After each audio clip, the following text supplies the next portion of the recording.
Coffee, Calm and Connection is about being human.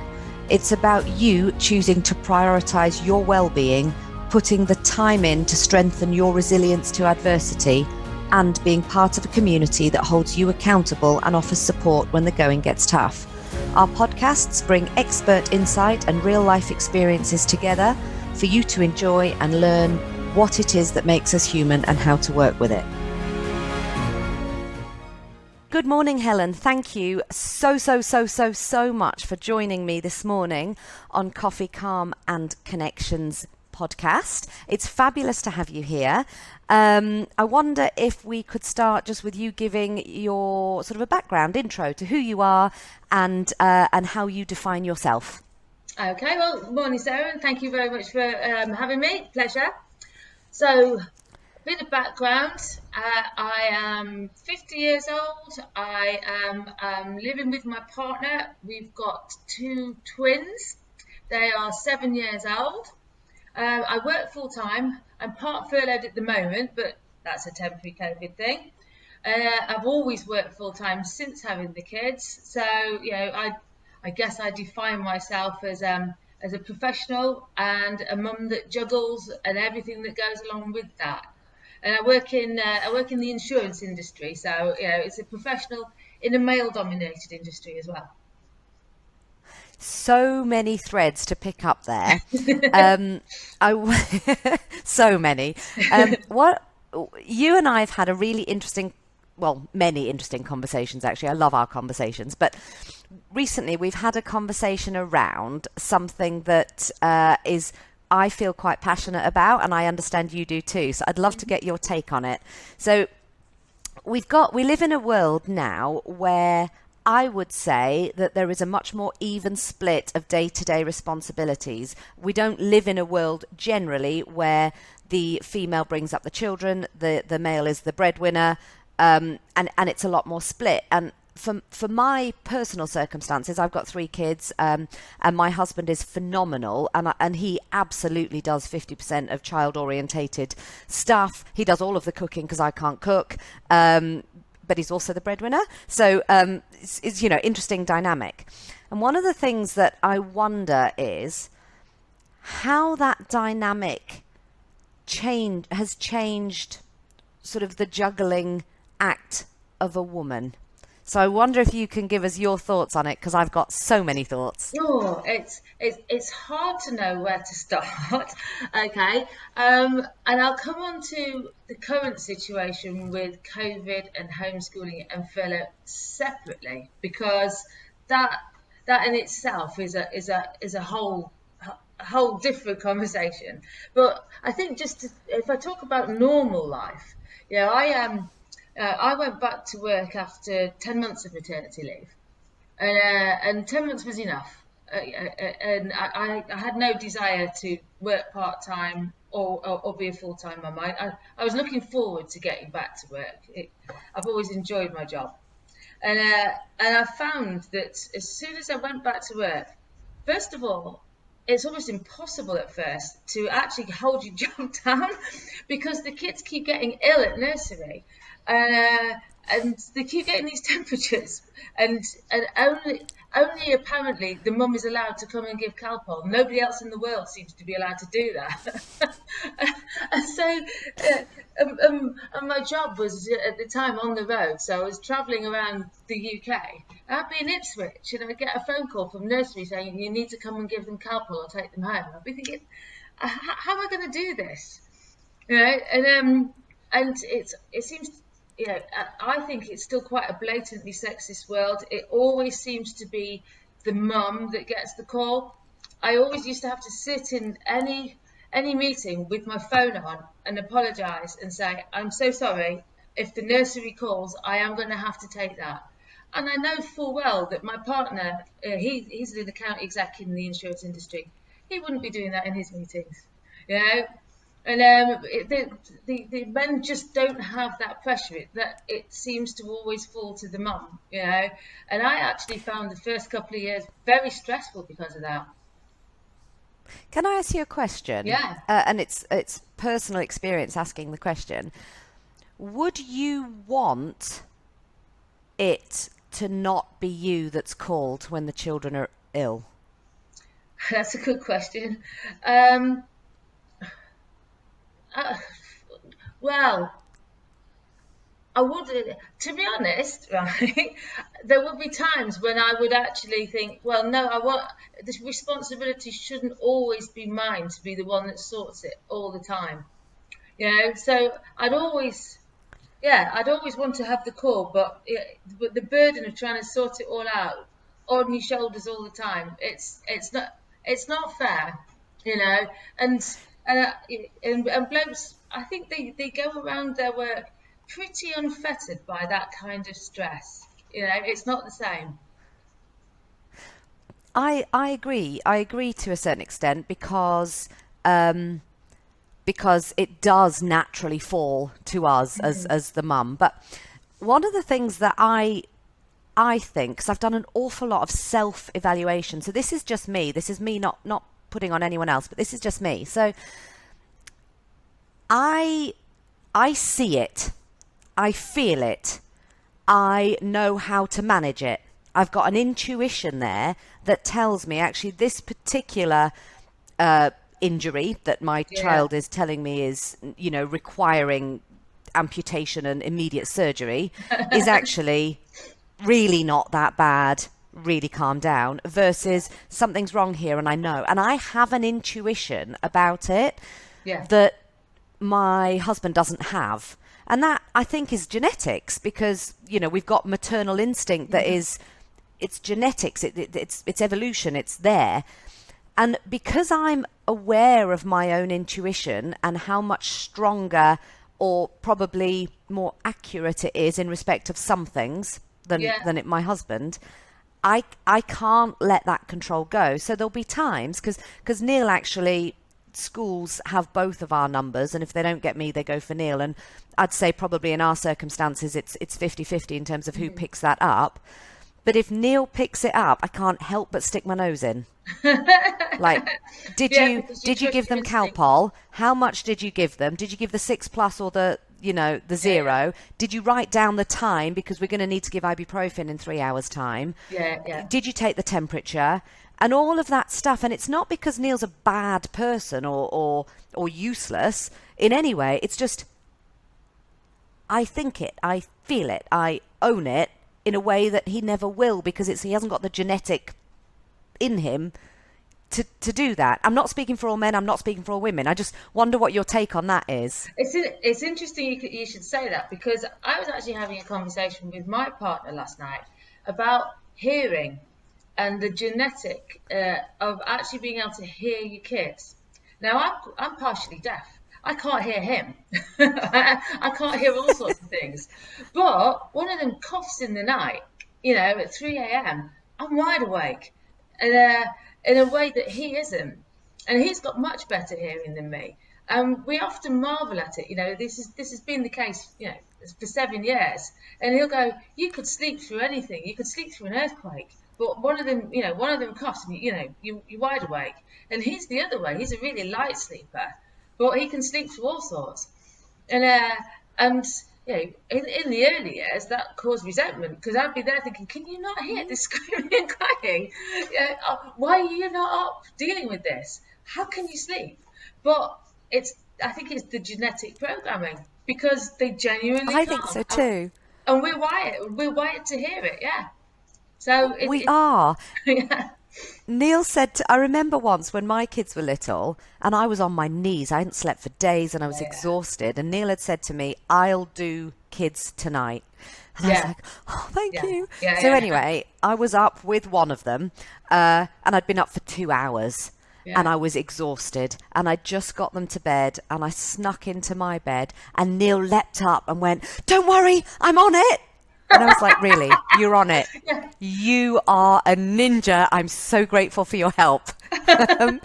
But I don't feel like it's right to bash him for that, because it's something internal in me that I can't turn off, because it's there and it drives me, and I recognize it. But you're right. It does cause resentment in some ways, but that's, I suppose, where communication comes in. Yeah, exactly. And I mean, luckily we're through those early years, and so I couldn't do it again. There were times where you just look at your sleeping partner and just think, how can you sleep? you know, and it is that genetic thing. So I agree that I think there is no getting away from the fact that you own that and that issue. But at the same time, I'd be lying if I said I never felt resentment. Yeah, and I think you're right. I think there's so many people out there that will absolutely resonate with what we're talking about, and I am one of them, 100%. So last week, my husband took time off work and did Easter holiday duty. Every time I came home, the house looked like, I don't know, a bomb had hit it, and I can't understand why. And it causes resentment, and then Yeah, I yeah, get yeah. tired and grumpy, and all of these things are day-to-day things. But I'm just trying really to evaluate my own feelings towards it, and whether actually the fact that he hasn't changed the empty toilet roll for the full toilet roll Yeah. is because he's gone, this is not my job, this is yours as the woman, which I don't think it is. I think he's not even seen it. It has just not entered his conscious. Yeah, yeah. Whereas if I point it out and say, this happens quite a lot, do you think you might be able to help me? I know he'll try his best to do that. Yeah. So it's such an interesting dynamic, because there are lots of relationships where that communication isn't there, and there won't be the level best to try and help with this particular toilet roll issue, whatever it might be. And that must cause huge resentment. And it's this juggling act, isn't it? Well, have you ever there's a sort of series of cartoons about mental load. Have you ever seen that sketch? And I it's don't think quite so. interesting, because and it's entitled "Why Didn't You Say So?" Right? And it's all about women that take the mental load of everything. Oh yeah, I've got to pack the PE kit. I've got a meeting in Hull tomorrow. I need to do this presentation. I must remember sandwiches. All that stuff, right? And then you take it all on, and then you huff and you puff, and then your partner comes in and goes, what's up with you? You go, oh, I'm doing all this. And they go, well, why didn't you say so? Right? And and there's a lot of psychology behind that, because a lot of the time you're thinking, well, I shouldn't have to. You know all these things. You know they've got PE tomorrow. You can pack the bag. And but But sometimes you just have to think, well, why didn't I say so? There's no point being a martyr, and there's two sides to it. You are in it together, and so actually taking responsibility should be halved. But it's down to that shared role again. Who knows who's taking responsibility for which bits? So And also, do you know what? I love that. And if you can send me the details for that sketch, I'd love to yeah, it's include it in the interesting. show notes Yeah, for this, because it's in fact, I think it might be the title of this episode. Why didn't you say so? Because yeah, I do that all the time. And Neil says to me, because I don't think on the levels you do. Like yeah, it's not natural to me. I don't think on all of those multiple levels. I think on one level at a time, and perhaps that's, a problem, and I need to try and think of more levels. But actually, you also need to give me some of those levels. Give yeah, me yeah, some yeah. of those balls. I'll gladly take them. I just don't know you're juggling them at any one time, because I don't think that way. And that, to me, seems a fair compromise. It's interesting because I spent a lot of time talking to my partner Ollie about this, and I actually sent him the mental load cartoon and said, if you read this, you'll get it, right? And he's read it and he's got it. And the other day, he was getting all the kids' stuff ready for school, and I noticed that the water bottles had been through the dishwasher, and they always lose the name once they've been through the dishwasher. And he'd actually rewritten it on in the Sharpie pen, and I'm like, yes, he's got it. That that level of detail, because those are the things that he would normally forget. He'd do the lunch, he'd get the water bottles, but and I thought he's actually done that. And that detail is the thing that tips us over the edge. So the Yes, gratitude we have that you yes. wrote the name on the water bottle, Oh, it's and it sounds unbelievable. so ridiculous. He's got no idea how ridiculously pleased I am with that. Yeah. But It's made it into I a was like, my podcast work is episode. done. Yeah. I think that epitomizes what we're talking about Yeah. in so Yeah. many ways. Going now to not necessarily just that particular topic, but one of the things that I think has happened over the last year is you juggle all these balls, but when you're in a regime, a structure, you can almost just about manage it. And then something like COVID comes along, and all of a sudden, everything that was certain and planned and structured is now uncertain, unplanned, and unstructured. And you've got to restart from the beginning. And I'm thinking about homeschooling, Yeah. furlough, the massive changes and uncertainty that goes with it. How's that affected you over the last 12, 18 months? It's been quite prominently affecting this house. You know, obviously, everyone with kids has been affected by the homeschooling. But I think what's happened in our house is that I was part furloughed, and I was part furloughed, and it's been this sort of blessing and a curse. And I was the obvious one to be part furloughed at work because of the role that I was doing, which was getting sort of a lot of new business on board, and so doing initial meetings and onboarding it, and that type of activity was the first to drop off with COVID. So, but also, Adam and Luke at Works, said, it'll help with homeschooling, and they were being kind, which indeed it has helped with homeschooling, because instead of having to, juggle the work and kids coming in on Zoom calls and all that sort of stuff. The way my days have been structured is that I've been working in the afternoons and furloughed in the morning, so I've been able to deliver the homeschooling in the morning.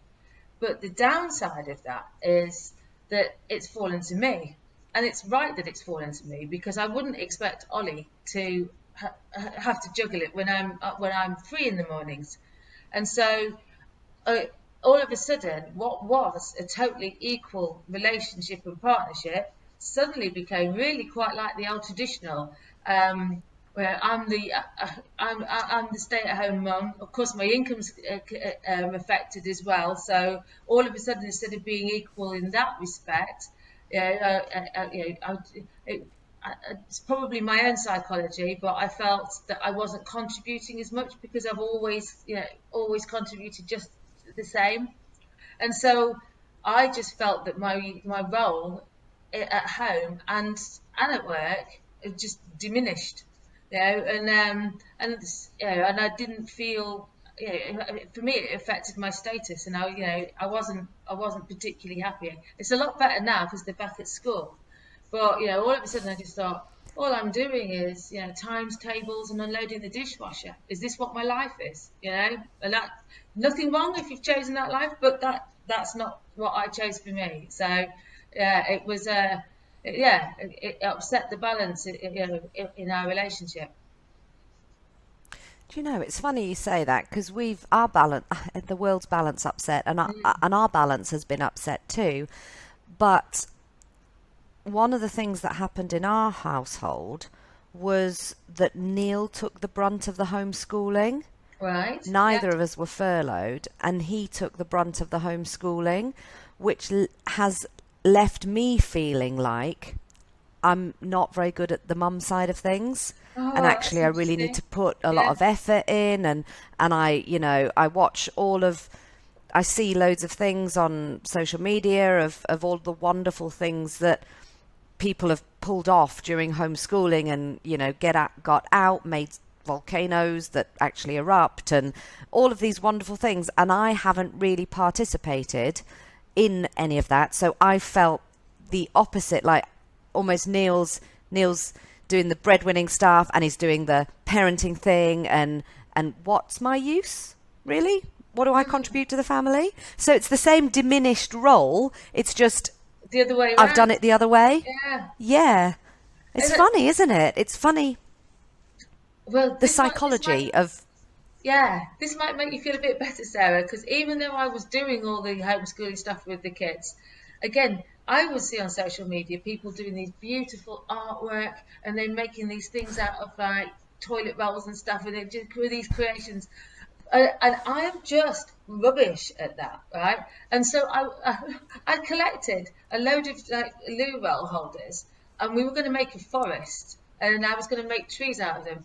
I can't even describe what that thing ended up looking like, but it was awful. And and I didn't want them getting paint on the table and all sorts. And it just the whole thing in my head was going to be this lovely arts and crafts afternoon, but it was a horrible time for all of us, and that because it's just not my skill. And I can say hand on heart I tried, but yeah, but all that ended up making me feel even worse all the time, because I'd see people doing all these lovely fluffy things, and I go, I'm going to do that. I'm going to do some arts and crafts. I'm going to create something, and it was a disaster every time. It just didn't work, and also it wasn't even fun doing it.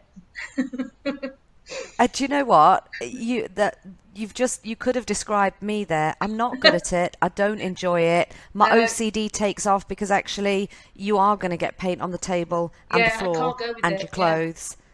Oh, it's not just me.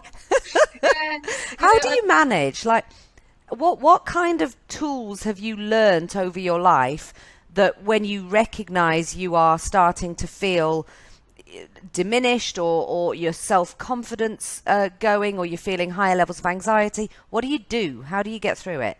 That's a good question, because sometimes I think there's a little bit of a delay between experiencing these feelings and recognizing them. Because you just cope and get on with things, and then you find that you've been coping and getting on with things for, I don't know, weeks, and then all of a sudden a little switch inside you goes, I'm not happy. Yeah, I'm not myself. I'm not right. And and for me it takes a while to realize that. And normally it's interesting because I think I suppress a lot of um, anxiety and stress, like in that way, and just get on with things. My body has a way of telling me, and in the last few years I've developed a lot of food intolerances that I never had. And I'm sure it's just your body going, something's not right here, and you're not recognizing it, so I'm going to make you recognize it. And then all of a sudden I'll get allergic reactions and intolerances, and I'm like, yeah, this is my sign. This is my body telling me to pay attention to your mind and get sorted.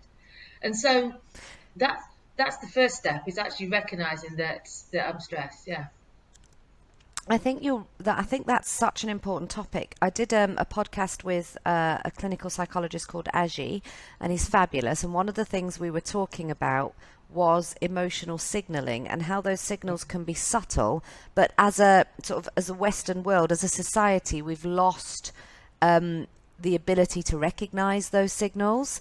And Hmm. the first step in anything really is to start to recognize those signals again. Yeah.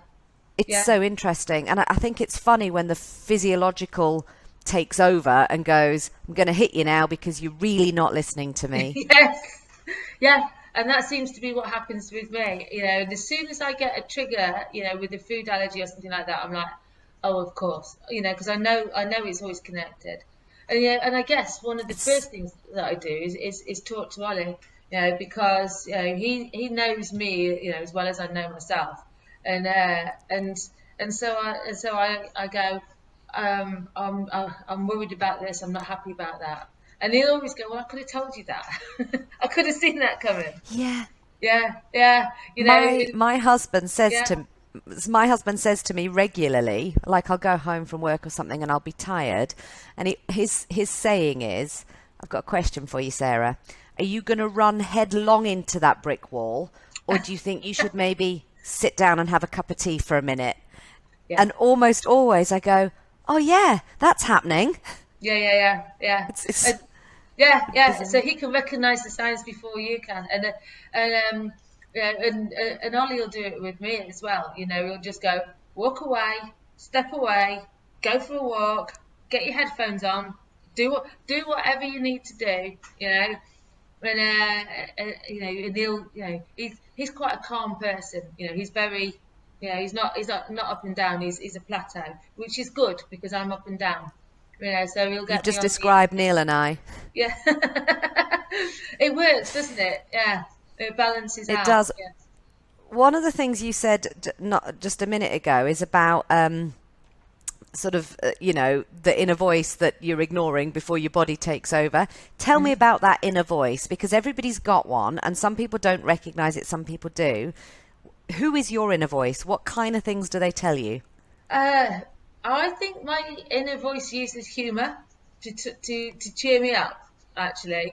Um, uh, I can hear my inner voice now, and it's always like, "Come on, Helen," and it's quite yeah, it will take the mick out of me in an encouraging way, which is probably a northern sense of humour. Yeah, my inner voice is northern, and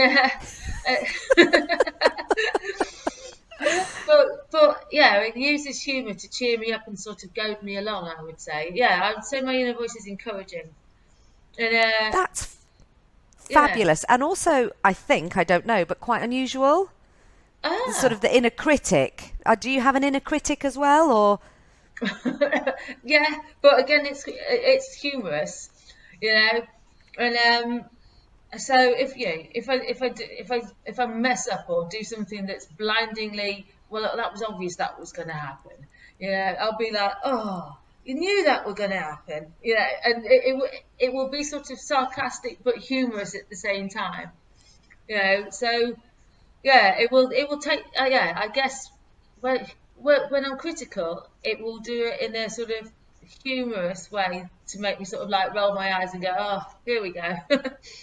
So I think that's really good, and I think what's interesting there is A, that you're aware of your inner voice, and B, that you've kind of got a relationship with them, which I like. I, I yeah, don't I don't think my inner voice is particularly kind, and what I worry a lot about is that my inner voice will become my children's inner voice to them. it's interesting you should say that because actually, when I was saying about my inner voice being very encouraging, right? Obviously, when you're with kids, you're always encouraging, and my kids have actually noticed how encouraging I am, and uh, and Wow. and they've actually said, "Mum, thanks for the encouragement." Quite a lot. They're all the time saying, "Yeah, that's really encouraging." So that part of my inner voice is being the kids as well. And but that's in a positive way, so I'm happy with that. That's incredibly positive, and I think particularly given the state of the world in the last 12, 18 months is incredible that's what your kids are taking from you, Yeah. encouragement and positivity. I don't know that my kids would say the same. I mean, the context that this was in was they learned to ride big bikes, and then we've also been doing a lot of running. I've been taking them out on runs and stuff. So whereas I've not been a raging success at the arts and crafts or anything like that, I have I'm quite sporty. I'm quite outdoorsy. I do all that, and I think that encouragement comes from a sort of sports culture as well. And when you go running and do races and stuff, everybody's rooting for you, and it is that there is that mindset.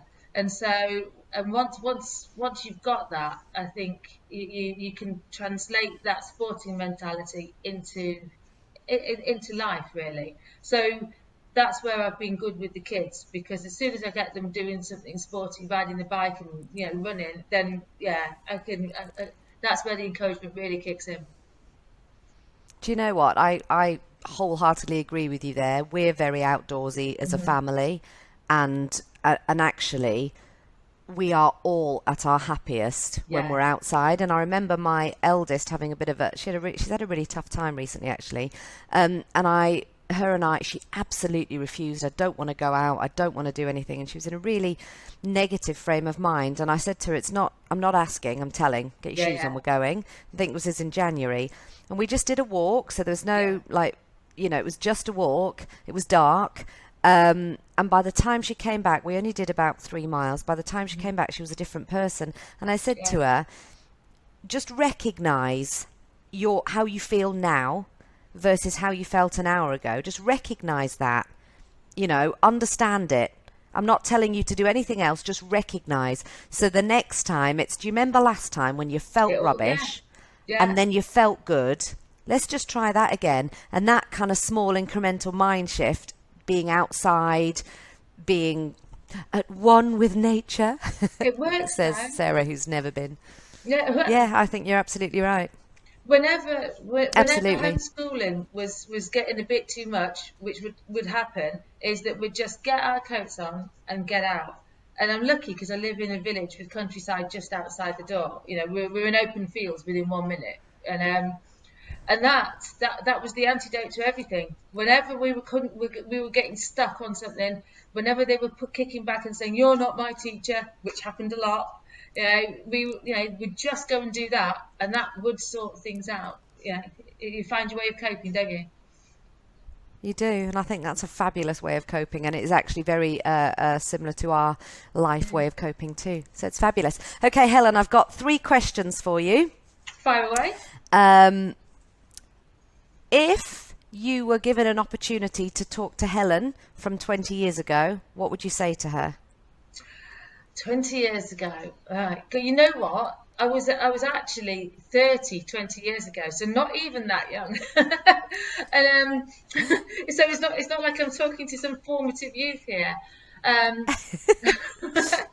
But I would actually say, what would I say? I'd probably say take better care of yourself, because at that age, in my 30s, I wasn't particularly healthy. I wasn't into sport or any of that sort of thing.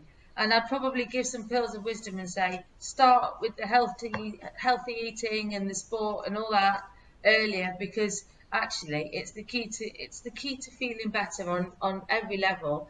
And and I was going out and having lots of fun, but I wasn't making healthy choices, and I'd probably get myself on a better track there.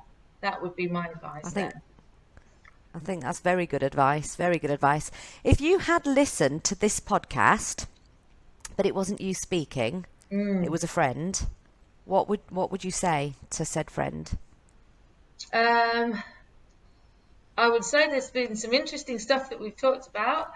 I would say that it's quite the thread in everything that we're talking about is probably communication, and I would say that actually what's probably screamingly obvious is that the solution to all the stuff that we talk about is communicating. And I think one of the things that's also quite clear is the support of our partners in this and the important role that they play.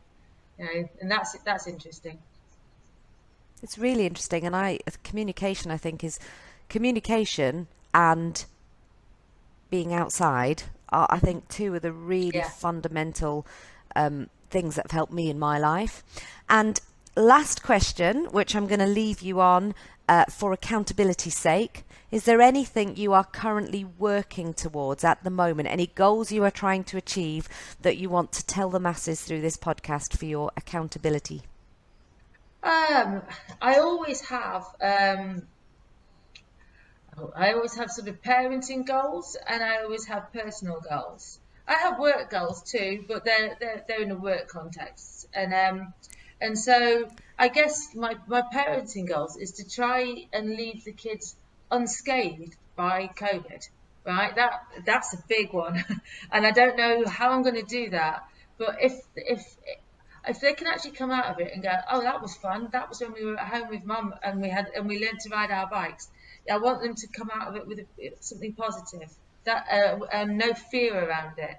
So that's probably the biggest goal. And then I have personal goals like I want to run 100 miles a month, and cycle 1,000 miles this year. But that's standard. I think that's fabulous, and I'm doing the end-to-end Land's End to John O'Groats challenge. Wow. So and my personal, so that's 874 miles that I've got to complete in 2021, but I've actually decided I want to complete it by the end of July, and I need to be at 400 miles by the 15th of April, and I'm 27 miles off. So wow. we have similar goals, Helen, similar goals. Yes, we have. Yeah. Yeah. Well, good luck Abs- with yours. And same to you. We'll check in with Yeah. each other every so often. I think that'd be fabulous. Thank you so much, Helen, for coming on. I've really enjoyed our conversation. It's been very Likewise. interesting, and I think we're very aligned in many, many ways. Yes. Yeah. It seems that way. Thank you very much. I've enjoyed it too, Sarah. Thank you for listening to today's podcast. Your reviews, shares and followership is incredibly valuable to us. If you'd like to know more about our work through Coffee, Calm and Connection and how we can support you, please email us at hello@coffeecalmconnection.org or follow us on social media. Thank you.